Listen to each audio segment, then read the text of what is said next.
ये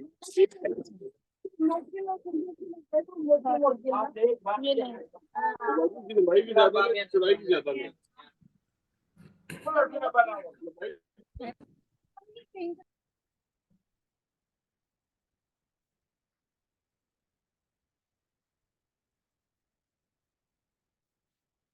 Assalamu alaikum everybody. If everybody can hear me clearly, so please let me know in the chat box, please.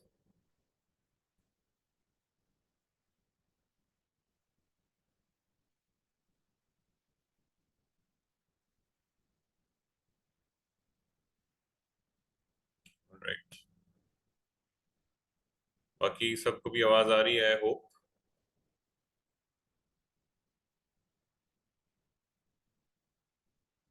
ठीक है.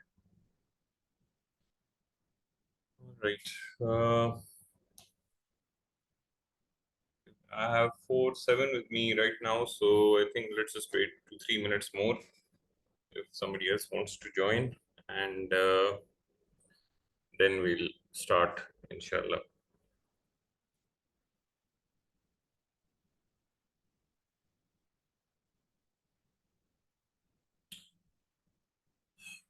While we're waiting, I'll just give you an overview of what we'll be covering today. So, some participants were very kind enough to share their short case and long case questions, especially regarding cleft alveolus, AVGs, cleft orthognathic, distraction osteogenesis in cleft patients, as well as post-orthognathic BPI. So ज़्यादा जो आज का session होगा वो उनकी questions के related होगा जो उनसे पूछे गए थे and what were probably the expected answers.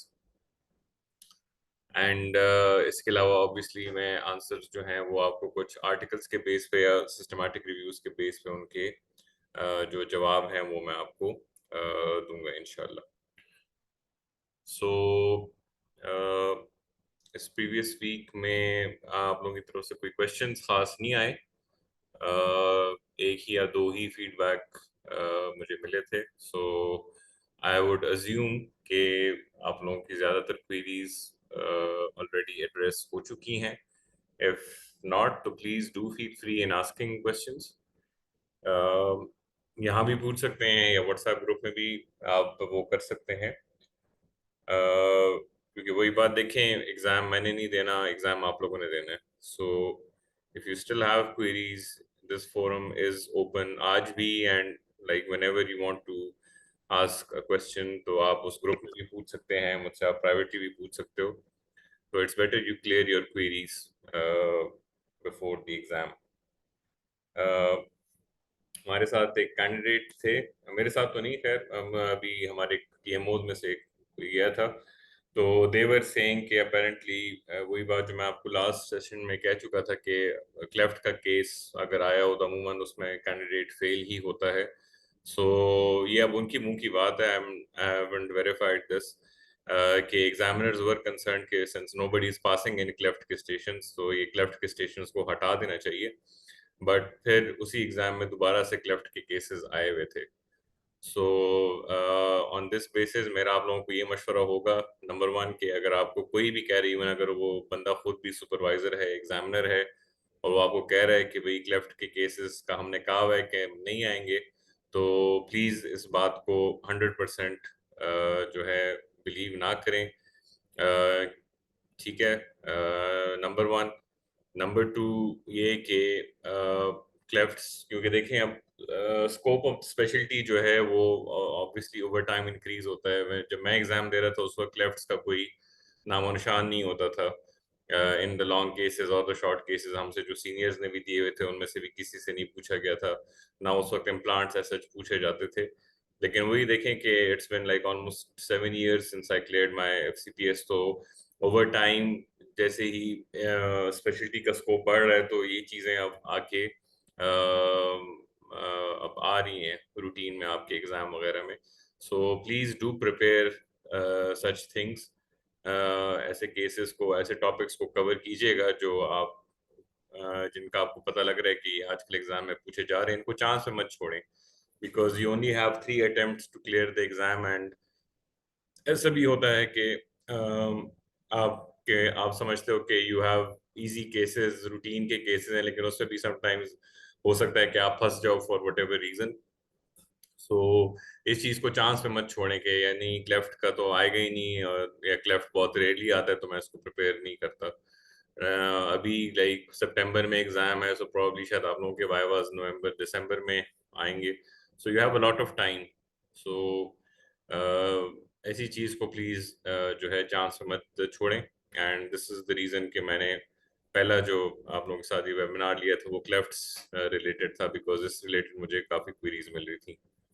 तो इसके बाद भी I am planning on conducting a few webinars, will see मुझे क्या फीडबैक मिलता है, कौन से टॉपिक्स जो हैं जो आप लोगों को वाइवा रिलेटेड टफ लगते हैं। So I will try to arrange webinars on that, but वही बात कि प्लीज़ इनको प्रिपेयर ज़रूर कीजिएगा, ठीक है। योर द टाइम जो आप अपना इन्वेस्ट करते हो in giving preparing for a viva, time away from your family or professional commitments, your other personal commitments. So I think that is too high a price to pay for letting something which you could have prepared for the exam. तो उसको इस तरह मत जाने दीजिएगा, ठीक है। All right, so I think we've waited long enough. तो start कर लेते हैं। So Bismillahirrahmanirrahim. So welcome you all to the second and final session on management of clefts, and जैसे मैंने start में कहा, we'll be addressing the following topics that you see on the screen, and at any time you, like I said before, you're most welcome to ask questions, ठीक है। All right, so the first question that I got was related to classification of cleft alveolus. ये मुझे काफ़ी candidate से पूछने को मिला, वो मुझसे पूछ रहे थे, एंड आई वाज सरप्राइज्ड कि मुझे कोई डेडिकेटेड क्लेफ्ट एल्वियोलस की क्लासिफिकेशन जो है मुझे ना याद आ रही थी। फिर जब मैं इसको ढूंढ भी रहा था तो मेजॉरिटी क्लासिफिकेशन सिस्टम्स जो मुझे मिले ऑफ क्लेफ्ट एल्वियोलस वो सारे सॉफ्ट पायलट, हार्ड पायलट के साथ इन कॉम्बिनेशन में थे। तो कोई एक स्पेसिफिक क्लासिफिकेशन मुझे क्लेफ्ट एल्वियोलस की जो है वो मुझे नहीं मिली। आप लोग सिंस ऑब्वियसली प्रिपेयर करते आ रहे हो फॉर द एग्जाम, अगर इस तरह if you know any classification in addition to the one जो अभी मैंने आपके साथ शेयर किया, तो please do feel free to add to my knowledge in this regard. So the classification that I asked, मैंने ढूंढने की कोशिश की, मुझे as such नहीं मिली। Then I asked a couple of my orthodontic friends, so they shared this classification with me. So as you can see, it is somewhat dedicated to cleft alveolus in this regard कि ये आपको उसकी extent के base पे आपको classify करके दे रही है। तो इसमें you have 5 classes हैं आपके पास of cleft alveolus, और उसमें इसकी नेचर कमेंट्स भी हैं, प्रोग्नोसिस वगैरह सब कुछ दिए, बट बेसिकली द क्लासिफिकेशन खुद जो है वो काफ़ी सिंपल है। क्लास 1 ये जो क्लासिफिकेशन हुई है, this is based on the vertical dimension of the cleft, ठीक है। मतलब एल्वियोलस की जो हाइट है उसके बेस पे क्लासिफिकेशन हुई है। सो क्लास 1 इज 1/3 और less than 1/3 of the alveolar height. Class 2 में 2/3 ऑफ एल्वियोलर हाइट तक इन्वॉल्व है। Class 3 में there is a complete cleft in the alveolus. Class 4 में there is a communication with the nasal floor. फिर आपके पास you have 5 भी है, and 5 में सिर्फ एक बात उन्होंने ऐड की हुई है कि if at that time जब आपके पास cleft alveolus आया हुआ है तो उस वक्त लिप में और पायलट में at the same time cleft मौजूद है या मौजूद नहीं है, ठीक है। If you are dealing with a patient जिसमें cleft lip and palate already repair हो चुका है, सिर्फ एल्वियोलस का क्लेफ्ट है, तो फिर आप क्लास 1 2 3 4 में क्लेफ्ट को डिस्क्राइब करोगे। लेकिन अगर आपके पास ऐसा पेशेंट है जिसमें लिप रिपेयर भी नहीं हुआ, पायलट भी नहीं हुआ, तो फिर आप 5A 5B 5C इसको वो करोगे, ठीक है। ये आप उसको ऐसा बताओगे। सो इसकी डायग्रामेटिक रिप्रेजेंटेशन मैं आपको दिखा देता हूँ, तब शायद आप लोगों के लिए और भी क्लियर हो जाएगा। So as you can see, alveolus से लेके नेजल फ्लोर तक का जो डिस्टेंस है ये बेसिकली इन्होंने डिवाइड किया हुआ है। तो दिस ए जो है ये क्लास 1 है। इसमें आप देख सकते हो 1/3 या 1/3 से शायद थोड़ा सा ज्यादा है। इसमें जो है 2/3 तक है, दिस इज क्लास 2। क्लास 3 में नेजल फ्लोर तक पहुंचा हुआ है, मतलब कंप्लीट क्लेफ्ट एल्वियोलस है, लेकिन नेजल फ्लोर के साथ कम्युनिकेशन नहीं है उसकी। And this is your class 4, sorry पिछला वाला क्लास 3 था, दिस इज क्लास 4। तो क्लास 4 में you have a complete cleft alveolus, in addition आपके पास there is a communication with the nasal floor as well. So this is the classification for cleft alveolus. Article का reference मैं already slide के start में दे चुका हूँ। अगर आप आर्टिकल खुद से पढ़ना चाहते हो, you want to go into the detail of it, जरूर जाइएगा, ओपन एक्सेस है, तो उसमें आई थिंक आपको एक्सेस करने में कुछ मसला नहीं होगा। स्टिल इफ अगर आप लोग चाहते हो तो मैं आप लोगों के साथ शेयर भी कर सकता हूँ। Acha. So since we are dealing with cleft alveolus, obviously then we have to talk about how to fix the cleft alveolus. तो cleft alveolus में आपके पास options जो हैं वो आपके पास obviously number 1 पे ABG आता है, ठीक है। So ABG related भी मैं आपके साथ एक systematic review की कुछ बातें discuss करूँगा।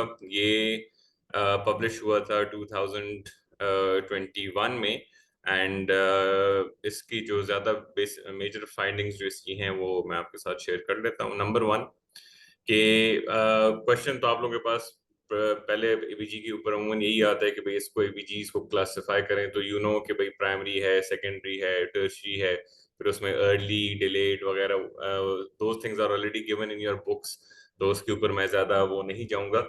But the best time for the ABG जो है that is in the early secondary period, जब कैनाइन रूट की 1/2 to 2/3 रूट फॉर्मेशन हुई हो, but it can be moved forward अगर लैटरल इंसाइजर मौजूद है एंड लैटरल इंसाइजर की इरप्शन आप करवाना चाहते हो।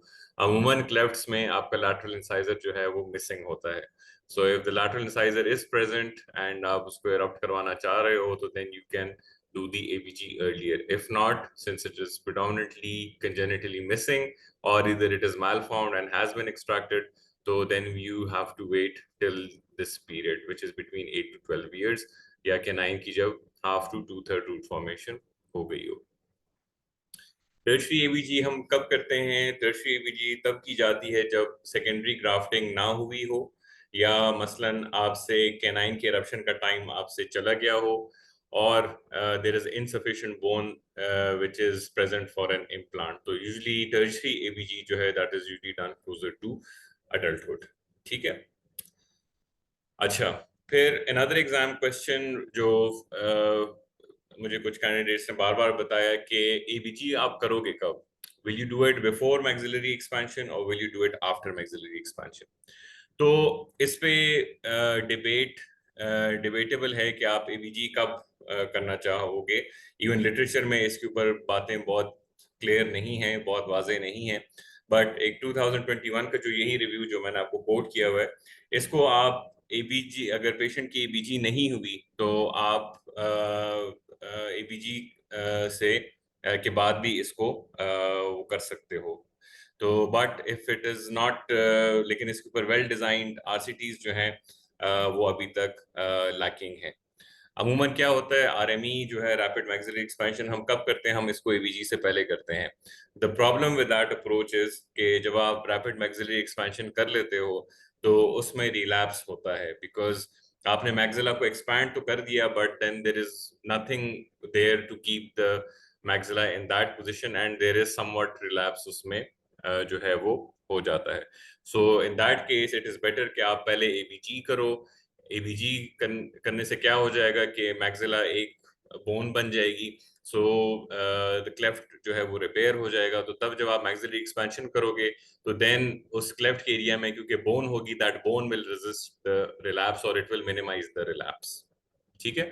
सो अगर आपसे एग्जामिनर पूछे कि भाई आप आरएमई को एबीजी से पहले करोगे या बाद में करनी चाहिए, या बाद में क्यों नहीं, अगर आप कह रहे हो बाद में कर सकते हैं तो उसकी क्या जस्टिफिकेशन है? तो दिस इज द जस्टिफिकेशन, ठीक है।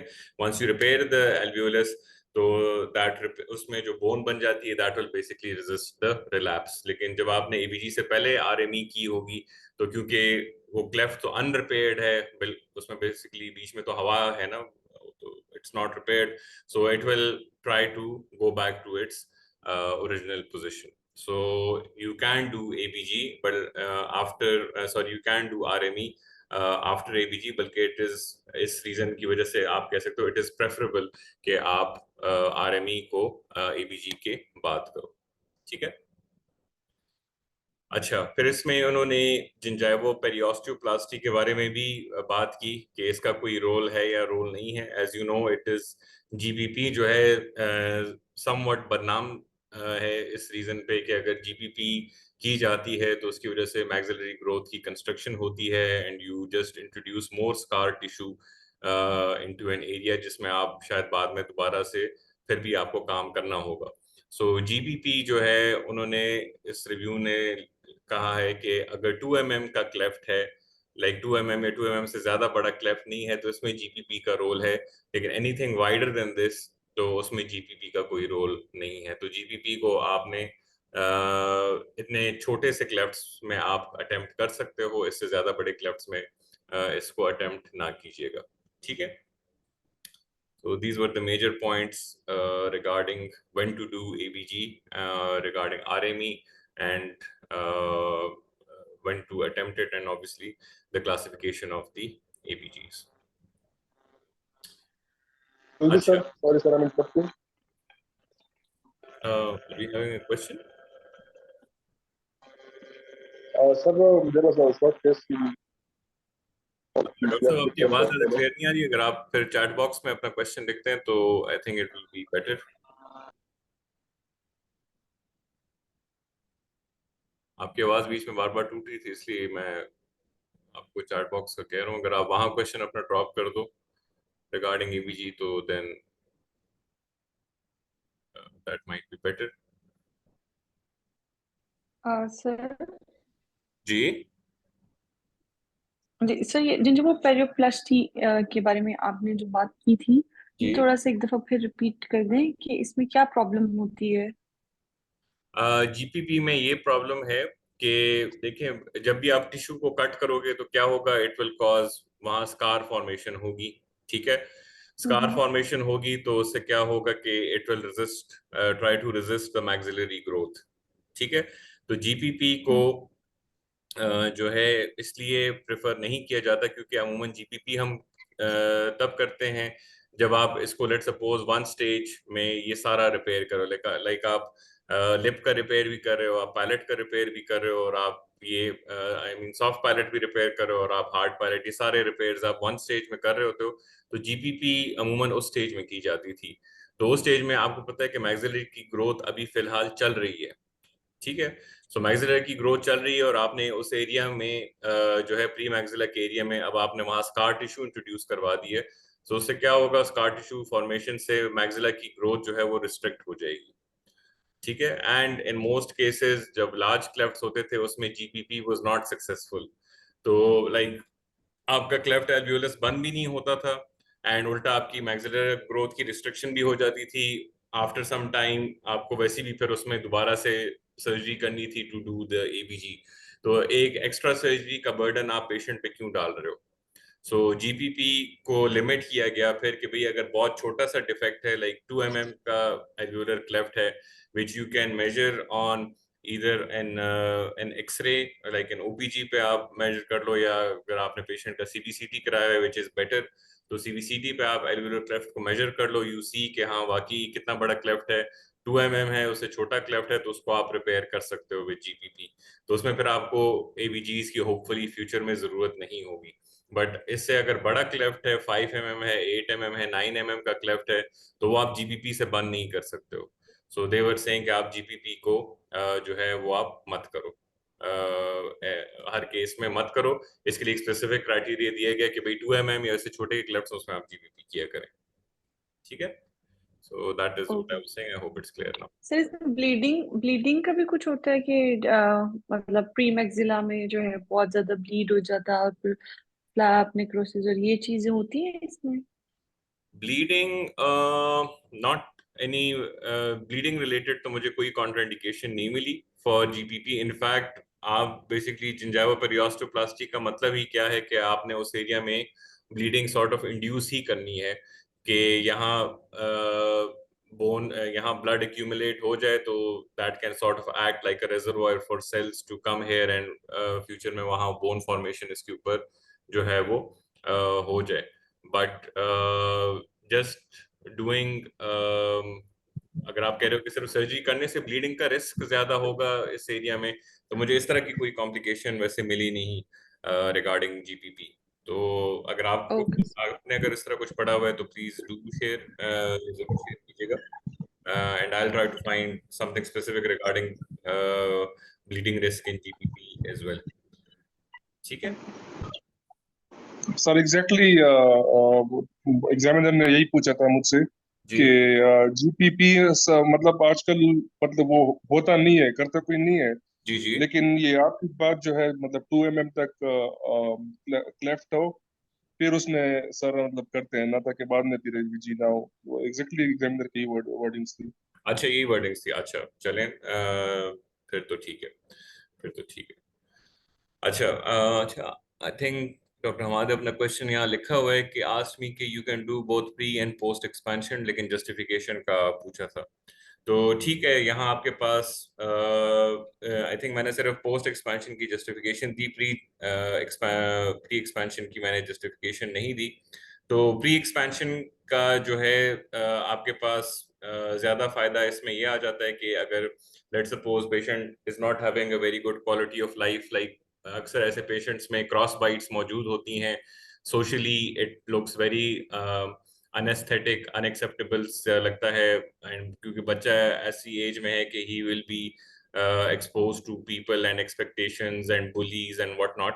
तो उन केसेस में फिर आप just to bring the arches into a more functional and more aesthetic position, you can do pre expansion, आप उसमें जो है वो कर सकते हो। तो क्रॉस बाइट्स उससे ठीक हो जाएंगी, पेशेंट की मैस्टिकेशन इंप्रूव हो जाएगी, स्माइल समवट इंप्रूव हो जाएगी by bringing the arches into their proper position। हाँ, उससे ये है कि obviously जब आप expansion करोगे तो you are increasing the size of the cleft, so that will in turn require more bone grafting from you। तो अब let's suppose अगर आपका पहले से प्लान था कि मैं symphysis से bone लूंगा और आपने expansion कर दी और अब जो है symphysis से वो cover नहीं हो रहा, तो then you'll have to harvest an extra side या आपको bone substitutes इस्तेमाल करने होंगे। तो that is the drawback of doing pre-ABG expansion। और post expansion अगर आप वो करोगे, जी यस डॉक्टर विशाल, बेसिकली जो आपका true cleft actual cleft size हो तो आपका प्री एक्सपेंशन होगा ना, एक्सपेंशन से तो आप बेसिकली क्लेफ्ट का साइज जो है वो आप बढ़ा रहे हो। So that is what I was actually referring to. Anyhow, post expansion अगर आप आरएमई सॉरी पोस्ट एवीजी अगर आप वो कर रहे हो, आरएमई कर रहे हो, तो उसमें यही है कि भाई patient will have to bear the collapsed arches, the cross bites, the anesthetic smiles and everything for a comparatively longer time।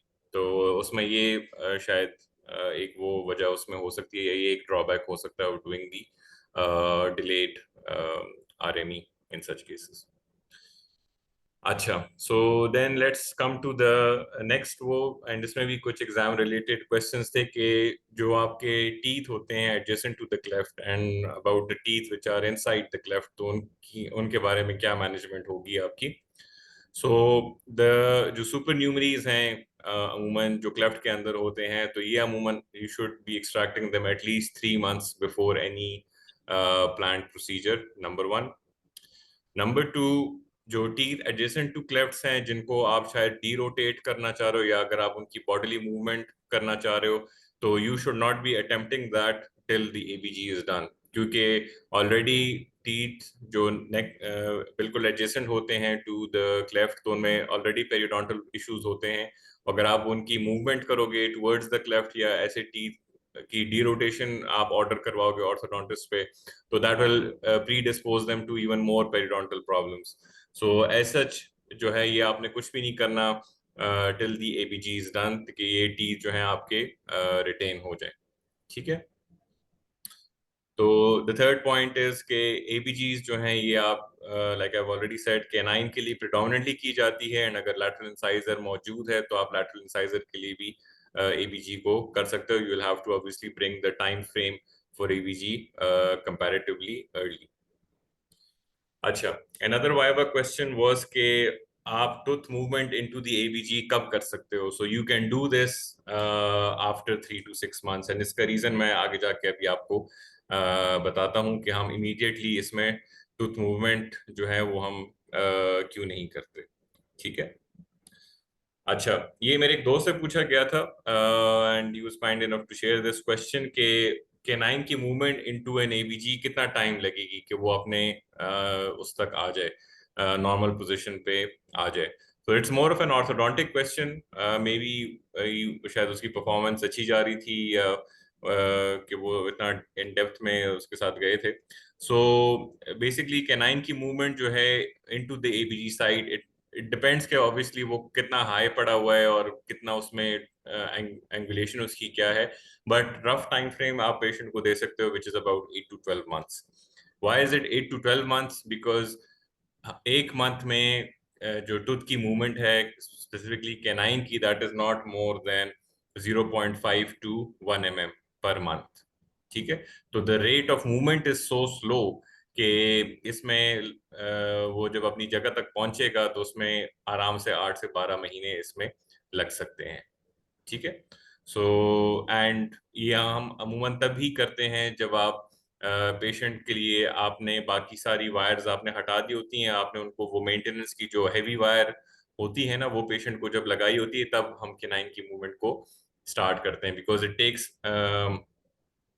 It needs the support of that heavy ortho wire कि ये आर्च में आ जाए। कोई light wire होगी तो light wire के साथ वो उस पर इतना फोर्स अप्लाई नहीं आप कर सकोगे to bring the canine into its normal position.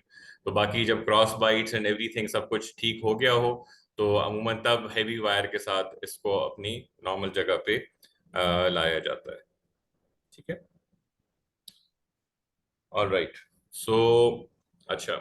Then we come to another question, and that was specific for ABG, and that was for doing ABG in a bilateral cleft lip and palate patient. तो उसमें जो है the candidate was asked कि भाई आप जरा flap draw करो which you will take for doing ABG in a bilateral cleft patient. तो आई am sure most of us, अगर किसी ने देखा नहीं है, असिस्ट नहीं किया, तो यूट्यूब पे वीडियोस या वो देख के आप या बुक्स में भी आप लोगों ने देखा होगा। तो unilateral cleft lip and palate का तो आपको पता होता है, इट्स रिलेटिवली स्ट्रेट फॉरवर्ड सा फ्लैप होता है, उसमें यूजुअली इतने कुछ मसले वगैरह नहीं होते, बट टेक्निकल पॉइंट्स जो हैं वो actually bilateral cleft lip and palate में होते हैं। उसमें आप जो भी सर्जरी करोगे, अभी एबीजी की बात करें, इसके बाद हम क्लेफ्ट ऑर्थोग्नैथिक में भी बायलैटरल क्लेफ्ट्स की बात करेंगे कि उसमें हमने फ्लैप डिजाइन किस तरह करना है। तो देखें बायलैटरल क्लेफ्ट में क्या मसला है, आपका जो ये प्री मैक्सिला का सेगमेंट है ना, ये which is holding the central incisors, तो इसकी जो है सारी जो ब्लड सप्लाई है वो इस एंटीरियर लेबियल पेडिकल से है, ठीक है?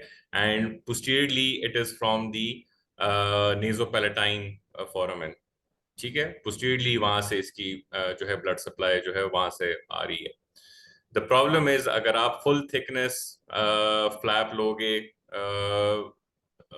या फुल थिकनेस फ्लैप लोगे जिसमें आप ये पैपिलास और ये सब कुछ डिटैच कर दोगे, so you are removing the blood supply of this entire pre maxilla, and ये सेगमेंट हो सकता है आपसे कंप्लीटली डिवाइटलाइज हो जाए और नेक्रोज हो जाए, ठीक है? सो इन सच केसेस आपका जो फ्लैप डिजाइन होगा दैट वुड बी सच कि आपने क्लेफ्ट्स के अराउंड जो है आपने इंसिजन दे देनी है पोस्टीरियर टू दिस क्लेफ्ट, मतलब यहाँ जो कैनाइन है प्रीमोलर्स यहाँ एंड यहाँ भी कैनाइन प्रीमोलर्स वगैरह, तो वहां आप फ्लैप एलिवेट कर सकते हो, ठीक है? यू कैन सी के इन्होंने यहाँ एक वर्टिकल रिलीज इंसिजन देके ये सारा एरिया जो है वो इन्होंने एलिवेट किया हुआ है। सेम ओवर हेयर, यहाँ भी इन्होंने फ्लैप लेके सारा एरिया को एलिवेट किया हुआ है, बट जो एंटीरियर पेडिकल है, एंटीरियर पेडिकल के ऊपर उन्होंने कोई इंसिजन नहीं किया हुआ। तो ये लेबियल पेडिकल जो है इसको आपने खामखा हर सूरत में इसको रिटेन रखना है ताकि प्री मैक्सिला की ब्लड सप्लाई जो है वो कॉम्प्रोमाइज ना हो, ठीक है? सो जब आप इसको एलिवेट कर लोगे तो यहाँ ये जो पोर्शन आपको नजर आ रहा है, this is the repaired nasal mucosa, उन्होंने रिपेयर कर दिया है यहाँ। उसके ऊपर उन्होंने फिर ऑब्वियसली यहाँ वो ग्राफ्ट्स वगैरह डाल लेंगे जो वो यहाँ डाल देंगे दोनों साइड पे, एंड देन दिस एरियाज जो है दोनों साइड पे उनको बाकायदा से क्लोज कर दिया जाएगा। ठीक है, so bilateral cleft lip and palate में प्लीज रिमेंबर इस एंटीरियर प्री मैक्सिला के सेगमेंट को आपने बिल्कुल छेड़ना नहीं है। ठीक है, इसको आप यहाँ इस साइड से थोड़ा अंडरमाइन कर सकते हो जस्ट टू सी के क्लेफ्ट जो है बोनी बॉर्डर कहाँ है of the cleft on this segment over here, लेकिन इसको आपने फुली जो है इसको एलिवेट नहीं करना। ठीक है, सो ये I believe I think this I have taken from board review for oral and maxillofacial surgery. I think उसमें इसकी ड्राइंग दी गई थी, मैंने वहां से उठा के आप लोगों को इसमें डाल के दिया हुआ है। ठीक है, सो इसमें देख लें again occlusal view of the same thing कि आप जो पोस्टीरियर सेगमेंट्स हैं इनके अराउंड आप जिंजिवल मार्जिन्स में या सर्कुलर जिंजिवल सर्कस में आप इंसिजन्स देके इनको आप बकली सारे एक्सपोज कर सकते हो, but there is nothing of the sort on this side. देखें प्री मैक्सिलर सेगमेंट में कुछ भी अराउंड द टीथ कोई भी इंसिजन कुछ भी फ्लैप एलिवेशन नहीं की गई है। ठीक है, अच्छा we have just 2 minutes left on this meeting, तो I just cover this success वाले एक दो स्लाइड्स हैं उनको कवर कर लेंगे। आई थिंक लास्ट टाइम भी शायद वो 10 मिनट का जूम की तरफ से इन्फोर्स्ड ब्रेक आ रहा था, तो प्रॉब्ली आज भी होगा। So will take 10 minute break जब लेंगे, तो अगर आप में कोई क्वेश्चंस हैं तो just drop them in the WhatsApp group and I try to answer them here, and once we start फिर दोबारा से उसके ऊपर बात भी कर लेंगे।